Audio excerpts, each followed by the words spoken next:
नमस्कार, मैं हूं ममता लांजेवार और एक बार फिर से आपका स्वागत करते हैं हमारे शो ऑटो वाली रिपोर्टर में। और इस बार हम बात करेंगे छत्तीसगढ़ में बढ़ते हुए अपराधों पर। जी हां, जिस तरीके से लगातार ड्रग पैडलर्स पकड़ा रहे हैं, जिस तरह से नशाखोरी बढ़ी और जिस तरह से चाकूबाजी की घटनाएं हुई है, उसके बाद से सवाल उठ रहा है कि क्या वाकई विपक्ष इस तरह से कहता है कि छत्तीसगढ़ अपराध का गढ़ बन गया है, क्या वाकई छत्तीसगढ़ अपराध का गढ़ बनता जा रहा है, इस पर बात करेंगे। और इसके साथ ही अगर हम बात करें तो हम शहर में ऑटो से सवारी करके हम देखेंगे कि शहर में चूँकि आम आदमी ऑटो से ही सवारी करता है, वो दिन रात ऑटो से यहाँ वहाँ जाता है और उसके बाद में जूझता है तमाम तरह की चीज़ों से। तो हम आम लोगों की तरह ही ऑटो के जरिए देखेंगे शहर के बीच में किस तरीके के हालात होते हैं। और चलिए हम देखते हैं कि शहर में किस तरह से हालात हो रहे हैं और साथ ही हम बात करेंगे कि कितने अपराध हुए हैं। राजधानी रायपुर का ये जयस्तंभ चौक है, जहाँ पर थोड़े दिनों पहले सिर्फ एक चश्मे वाले ने जो मोल भाव में को लेकर एक कारोबारी को चाकू मार दिया था। तो ज़्यादातर पर इसी तरीके से पूरे प्रदेश भर से अपराध की घटनाएं आ रही है। हम एक बार ऑटो से सवारी करते हैं और जानते हैं शहर के हालात कैसे हैं।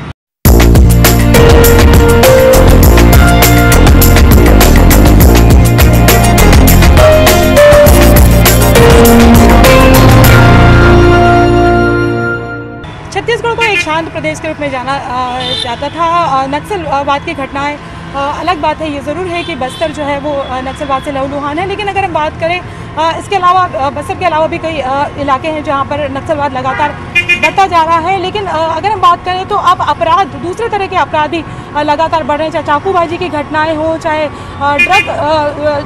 ड्रग्स की घटनाएं हो, चाहे रेप की जो घटनाएं हैं वो लगातार बढ़ रही हैं। समझ में नहीं आ रहा है कि पुलिस क्या कर रही है और आम लोगों की क्या स्थिति है। आम लोग डरे सहमे से हैं। अब जो लोग यहाँ पर शहर के बीच में जो कारोबारी हैं उन लोगों से बात करने की कोशिश करेंगे कि वो शहर में कैसे महसूस करते हैं, क्या लगातार खौफ में के साए में जी रहे हैं। चोरी, हत्या, डकैती, रेप, इस तरह के जो मामले आ रहे हैं और उसके चलते किस तरीके से उनका जीना मुहाल हुआ है, इसको लेकर हम अब आम लोगों की राय जानेंगे।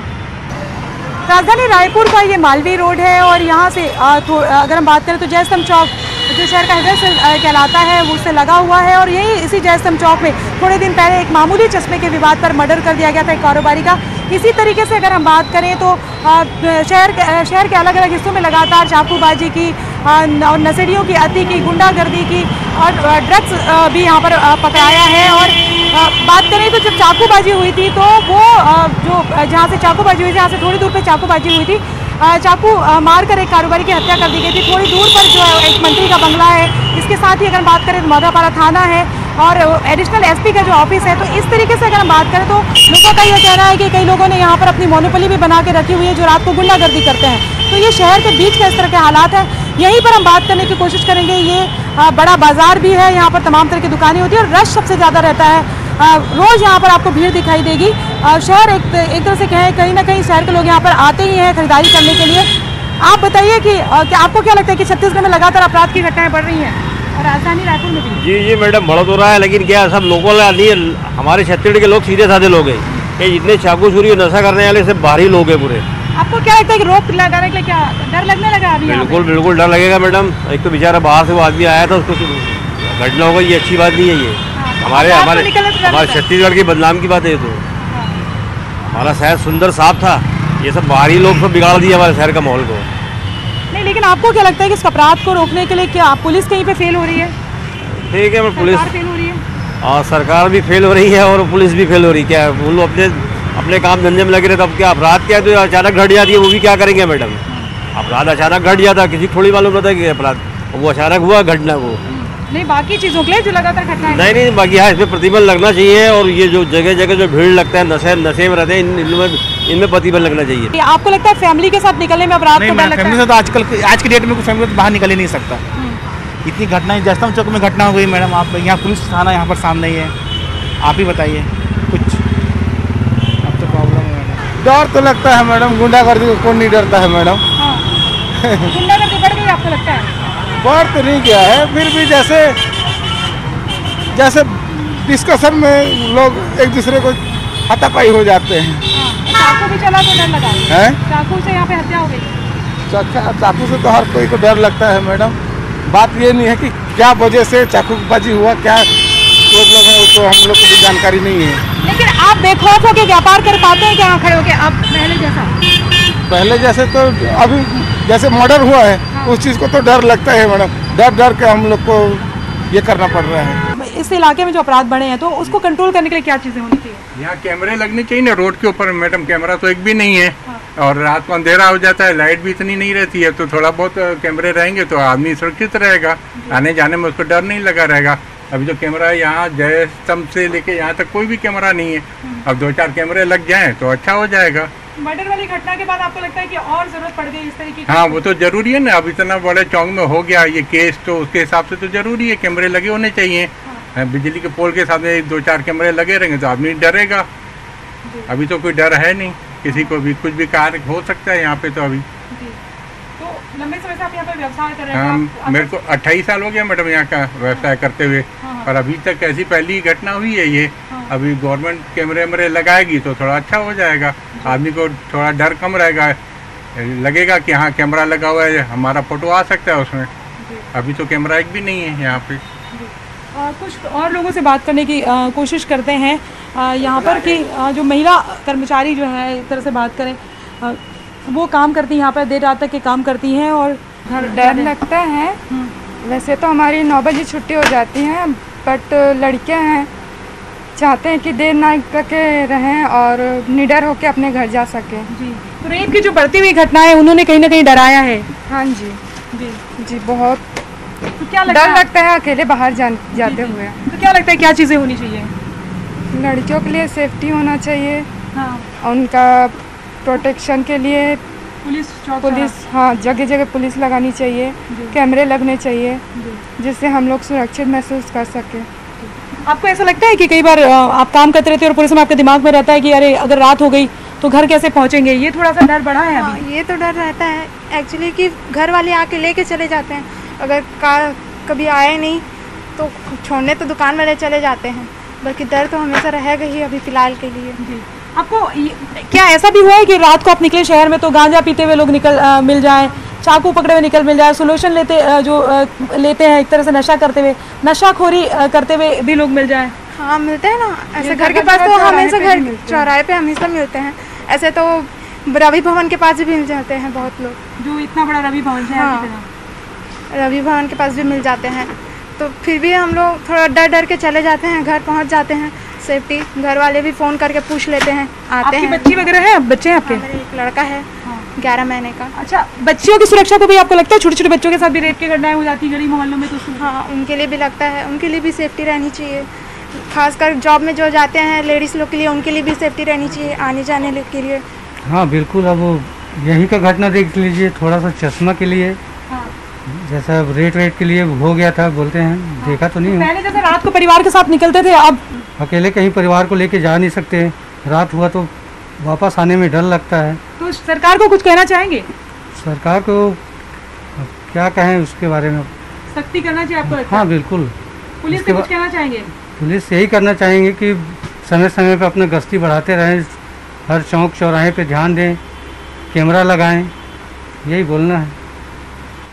बिल्कुल, देखिए आप जो लोग अभी परिवार के साथ में बाहर निकलते थे, देर रात तक के शॉपिंग करने के लिए निकलते थे, लेकिन अब जो स्थिति है उनका कहना है कि डर लगता है। जो कामकाजी महिलाएं हैं उनका भी कहना है कि रात को जब वो घर जाने के लिए निकलते हैं उनके दिमाग में ये चलता रहता है कि सही समय पर पहुंच जाए। तो कहीं ना कहीं इस बात ने न केवल कारोबारियों को, न केवल कामकाजी महिलाओं को, न केवल आम लोगों को जो है वो डराया है, और इसको लेकर उनको कहना है कि न केवल सरकार को बल्कि पुलिस प्रशासन को भी सख्ती करने की ज़रूरत है। और इसको लेकर अगर हम आगे चल के और भी कुछ जिम्मेदार लोगों से बात करेंगे और जानने की कोशिश करेंगे कि क्या ऐसा हो कि जिससे जो कहा जाता है कि छत्तीसगढ़ सबसे बढ़िया, और इसके साथ ही छत्तीसगढ़ को जो शांत शहर माना जाता था, जो प्रदेश माना जाता था एक तरह से, वो शांति फिर से लौट पाए।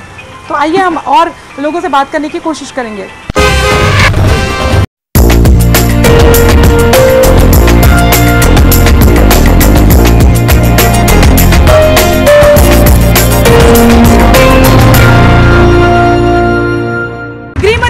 साहू हमारे साथ मौजूद है और करीबन 20 साल बाद वो ऑटो की सवारी कर रहे हैं। हम उनको शहर की सैर करवाएंगे। गृह मंत्री हैं और जाहिर तौर पर तमाम कानून व्यवस्था जो है वो उनके एक तरह से कहें कि उनकी जिम्मेवारी बनती है।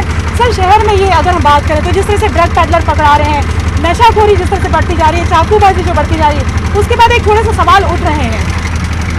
देखिए, एक कोई आदमी कोई गलती करता है, क्राइम करता है किसी भी प्रकार का, तो पुलिस प्रशासन के द्वारा सख्त से सख्त कार्रवाई की जाती है। अभी हमारे यहाँ रायपुर और आसपास के शहरों में नशे का जो कारोबार चला है, खरीदने वाले, बेचने वाले, नशा करने वाले, उस पर लगातार कड़ी कार्रवाई की जा रही है और काफ़ी लोग गिरफ्तार भी किए जा चुके हैं।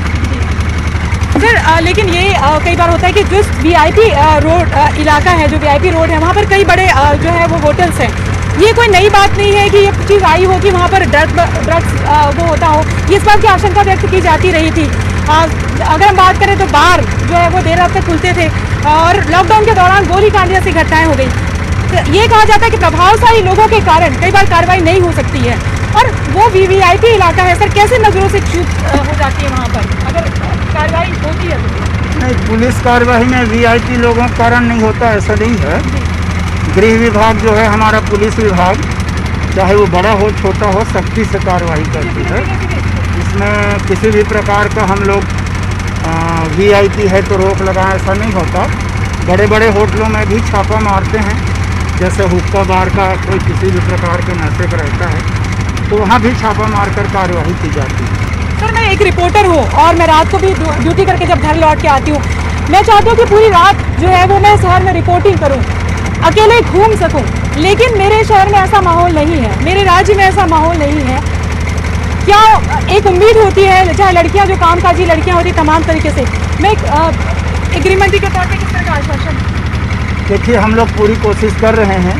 रात में भी हमारी गश्त चालू रहता है, महिला रक्षा टीम भी हमारा घूमते रहता है, 102 भी घूमते रहता है। महिला सुरक्षा को लेकर के गृह विभाग में बहुत सारे आयोजन होते रहे हैं। जैसे महिला पुलिस हमारा अलग है, महिला थाना अलग है, महिला रक्षा टीम अलग है। सिविल ड्रेस में ऐसे स्थल जहां पर अपराध घटित होते हैं वहां पर हमारे महिला सिविल ड्रेस में या जेंट्स पुलिस भी तैनात किए जाते हैं।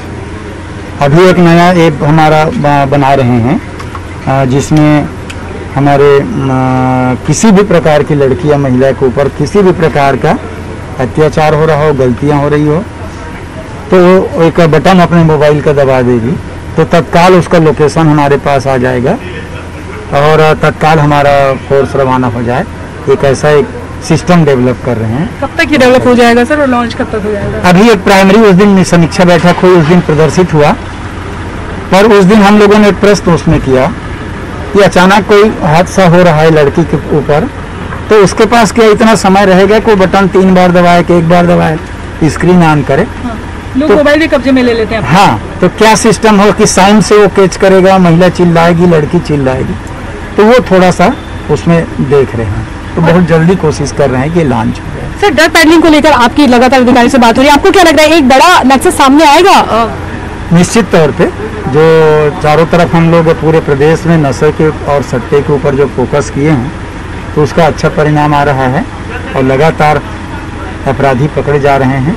आप देखेंगे इस लगातार 1-1.5 महीना 2 महीने के अंदर कई क्विंटल गांजा पकड़ाया, ब्राउन शुगर जैसा चीज़ पकड़ाया, कोकीन पकड़ाया, हर चीज़ फोकस करके पकड़ रहे हैं।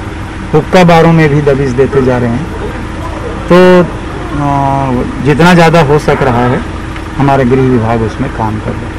तो गृह मंत्री ताम्रध्वज साहू जो है उनका कहना है कि ये जो पकड़ा रहे हैं इसका मतलब ये नहीं कि अपराध बढ़े, उनका कहना है कि पुलिस जो है वो खासतौर पर फोकस हो गई है और सख्त हो गई है और उसके बाद में ये कार्रवाई हो रही है और इसीलिए ये चीज़ें सामने आ रही है। हालांकि उन्होंने एक बड़ी बात भी कही कि जिस तरीके से महिलाओं की सुरक्षा को लेकर गृह विभाग लगातार काम कर रहा है और एक ऐप लॉन्च करने की तैयारी में है और जिससे एक बड़ी राहत मिलेगी। तो ज़ाहिर तौर पर ये थे गृह मंत्री ताम्रध्वज साहू। और इसके साथ ही अब हम विपक्ष से बात करेंगे कि विपक्ष का क्या कहना है। तो नेता प्रतिपक्ष धर्मलाल कौशिक के पास हम पहुंचे हैं और हम जानने की कोशिश करते हैं कि जिस तरीके से लगातार राज्य में अपराध बढ़ रहे हैं, नशाखोरी बढ़ रही है, ड्रग्स पकड़ा रहे हैं, रेप की घटनाएं बढ़ रही है, उसके बाद में विपक्ष कहाँ है, विपक्ष की अपनी क्या भूमिका है, उसको लेकर बात करते हैं। उनसे ये भी बताते हैं कि ताम्रध्वज साहू जो गृह मंत्री है उन्होंने जो बातें बताई उससे वो कितने संतुष्ट हैं। तो आइए नेता प्रतिपक्ष धर्मलाल कौशिक से हम मिलते हैं। हम चाहेंगे वो हमारे साथ ऑटो में सवारी करें, शहर का हाल देखें। सर हम चाहेंगे कि हमारे खास कार्यक्रम ऑटो वाली रिपोर्टर में आपका स्वागत है और चाहेंगे कि आप हमारे साथ शहर चलें और शहर में जिस तरह से हालात हैं, अभी अपराध बढ़ रहे हैं, नशाखोरी, ड्रग पैडलिंग, उसको लेकर बात करें आप। जी चलिए बात करते हुए चलते हैं। जिस प्रकार से शहर में आज हालात है, निश्चित रूप से प्रदेश के लिए चिंता का विषय है कि जिस प्रकार से छत्तीसगढ़ में अभी अपराध में जो वृद्धि हो रही है, निश्चित रूप से पूरे प्रदेश के लिए एक तो चिंता का विषय है और दूसरे प्रदेश की छवि खराब हो रही है। खास करके यहाँ पर लूट है, हत्या है, डकैती है और उसके साथ में महिलाओं के ऊपर जो अत्याचार हो रहे हैं, मासूम जो बच्चे हैं उनके साथ में जो अनाचार की घटनाएं हो रही हैं। अभी जो नेशनल क्राइम ब्यूरो का जो रिपोर्ट आया है उसमें 13वें नंबर पर छत्तीसगढ़ का स्थान है और उसमें 57% केवल जो नाबालिग बच्चे हैं उनके साथ में अनाचार की घटनाएं आई है। यदि ऐसे घटना छत्तीसगढ़ में हो तो निश्चित रूप से भयभीत करने वाली है कि आम जो परिवार है अपने आप को असुरक्षित महसूस कर रहे हैं और ऐसे स्थिति में घर से बाहर जो निकलना उनके स्वतंत्रता पर हनन है कि बच्चे यदि घर से निकले, बच्चियाँ तो घर तक जब तक नहीं लौटे हैं, माँ बाप को आज उसकी चिंता सता रही है कि मेरे बच्चे सुरक्षित है कि नहीं है। दूसरी बात, अभी लगातार देखो आप किसान आत्महत्या यहाँ पर कर रहे हैं, किसान हितैषी सरकार कर रहे हैं। खास करके उड़ता रायपुर जो परिस्थितियाँ बन गई है कि एक तरफ पूरे प्रदेश में लॉकडाउन है, दूसरे तरफ होटलों में जिस प्रकार से वहाँ पर संचालित की जा रही है, वहाँ पर नशा के सामान परोसे जा रहे हैं और न केवल लड़के बल्कि लड़कियों को भी उसमें लगाया गया है। ये और ख़तरनाक स्थिति है। आज शहर के कॉलेज के बच्चे हैं, जवान बच्चे हैं, मैं केवल एक परिवार की बात नहीं करता, ऐसा कौन सा जो श्रेणी है, हम यदि अच्छे उच्च श्रेणी को माने, मध्यम श्रेणी को माने, सब उस नशाखोरी के शिकार में ग्रसित होते जा रहे हैं। चाकूबाजी भी हो रही है, चाकूबाजी हो रही है और जिस प्रकार से शहर के हृदय स्थल शारदा चौक, जय स्तंभ चौक, यदि ये हमारे यहाँ यदि सुरक्षित नहीं होंगे, रात के 8 बजे दिन दहाड़े घटना उसको समझिए, जहाँ पर ट्रैफिक व्यवस्था ऑलरेडी पुलिस लगे हुए हैं, बाजार वहाँ पर उपलब्ध है, लोग वहाँ पर दुकान खोल के बैठे हैं। ऐसे लोग यदि वहाँ पर सुरक्षित नहीं हैं तो प्रदेश के दूसरे कोने में सुरक्षा के किस भाव से आप उसको देखेंगे, आसार दिखेगा। ये निश्चित रूप से प्रदेश किस दिशा में जा रहा है और हमारी दिशा कौन सी है, सरकार की प्राथमिकताएँ क्या है। 2 साल के कार्यकाल लगभग पूरे होने जा रहे हैं, लेकिन इस सरकार में आने के कांग्रेस के बाद में लगातार ये स्थिति बनती जा रही है और प्रदेश को क्राइम की ओर ढकेलते जा रहे हैं। गृह मंत्री कह रहे हैं कि अपराध सामने आ रहे हैं, पकड़ में आ रहे हैं। बीजेपी के समय नहीं आते थे, इसलिए लग रहा है कि जैसे ड्रग्स को लेकर, इसलिए लग रहा है कि विपक्ष झूठ बोल रहा है, भ्रम फैला रहा है। तो यदि भाजपा के समय में पकड़ में नहीं आ रहे थे तो विपक्ष क्या कर रहे थे उस समय? भारी भरकम विपक्ष थे, बड़े बड़े नेता थे, तो क्या घर में चादर तान के सोए हुए थे? आज हम लोग की संख्या स्ट्रेंथ कम है, लेकिन किसी भी मामले में ऐसा नहीं है कि हम आवाज़ ना उठाएं और सरकार के तो नाक कट रही है। इसमें अपने नाक बचाने के लिए बोल रहे हैं कि कार्रवाई कर रहे हैं। अवैध दारू, आपके दुकान में दारू बिक रहा है, पानी मिला के दारू बिक रहा है, दूसरे नंबर के दारू बिक रहा है और आपके दुकान में दारू बिके, उसके बाद यदि शान से बोलेंगे पकड़ रहे हैं तो आपको मुबारक। सर, लेकिन विपक्ष को भी जिस तरह से आक्रामक होना चाहिए वो आक्रामकता नजर नहीं आ रही, विपक्ष सड़क पे नजर नहीं आ रहा है। क्या मान के चलिए, सुस्ती किस लिए है? देखिए, 15 साल हम लोग सरकार में रहे और 15 साल सरकार में रहने के बाद में यदि जनता ने कांग्रेस के ऊपर भरोसा जताया, चाहे जो भी कारण हो, जताने के बाद में हमको भी लगा कि कांग्रेस को कुछ समय देना चाहिए और हम लोगों ने इसलिए कोई आक्रामक तेवर नहीं अपनाए कि उनको करने देना चाहिए। लेकिन अब 2 साल का लगभग समय आ गए हैं। हमारे सांसद जी सड़क में बैठे हुए हैं, आमरण अनशन में बैठे हुए हैं, हमारे महिला मोर्चा हड़ताल कर रही है, भारतीय जनता पार्टी धरने में बैठे हुए हैं, युवा मोर्चा हमारे पुतला दहन कर रहे हैं। अब आने वाले जो समय है इनको देख ली, जनता भी देख ली है, हम लोगों ने भी देख लिया। अब जनता हमको ये नहीं बोलेगे कि साहब आपने उनको अवसर नहीं दिया, हमने उसको पर्याप्त अवसर दिया है और अब आने वाले जो समय है हमारी जो स्ट्रेटजी बनी हुई है, सारे इनके चेहरे को नकाब करेंगे। तो ये है धर्मलाल कौशिक और इनका कहना है कि उन्होंने पर्याप्त समय दिया। एक स्ट्रेटेजी के तहत बीजेपी चल रही थी कि शुरू में ही धरना प्रदर्शन करेंगे तो कहीं ना कहीं जो सत्ता है वो कहीं सिंपैथी ना ले ले। अब उनका कहना है कि 2 साल का पर्याप्त समय दिया है और इसके बाद में उनका कहना है कि लगातार सांसद सड़कों पर उतरेंगे, उनकी महिला मोर्चा सड़कों पर उतरेगी और पूरी एक सरकार को घेरने की रणनीति बनाई जाएगी। तो अब अगर हम बात करें तो सरकार के अपने तर्क है, गृह मंत्री के अपने तर्क है, विपक्ष का कहना है कि अब वो आईना दिखाने के लिए तैयार खड़ा है। इन सब के बीच में देखते हैं कि आने वाले समय में क्या राज्य की तस्वीरें बदली हुई नज़र आती हैं और उसके साथ ही अगर हम बात करें तो राहत कितनी मिल पाती है, क्योंकि अब रात को घर से निकलने में डर लगता है। चाकूबाजी की जिस तरह से घटनाएं हो रही हैं, परिवार डर रहा है, VIPs डर रहे हैं, ड्रग्स पकड़ा रहे हैं और जो खुलासे ड्रग्स सप्लायर कर रहे हैं वो अपने आप में एक तरह से कहें तो वो अपने आप में डराने वाले हैं। बहुत बहुत शुक्रिया सर हमसे बात करने के लिए। और नेता प्रतिपक्ष धर्मलाल कौशिक से हम बात कर रहे थे और उनका कहना है कि आने वाले समय में जल्द ही विपक्ष जो है वो भी सड़क पर नज़र आएगा और जाहिर तौर पर इसी तरह से अगले कार्यक्रम को लेकर हम आपसे मिलते हैं। हमारे ऑटो वाली रिपोर्टर का सफ़र यहीं पर खत्म होता है। अगले एपिसोड के साथ हम आपसे मिलेंगे इसी तरह के ज्वलंत मुद्दे को लेकर और हम बताएंगे कि शहर की और राज्य की दशा दिशा क्या है। मुझे और मेरे कैमरा पर्सन सुरेश पासी को दीजिए इजाज़त। नमस्कार।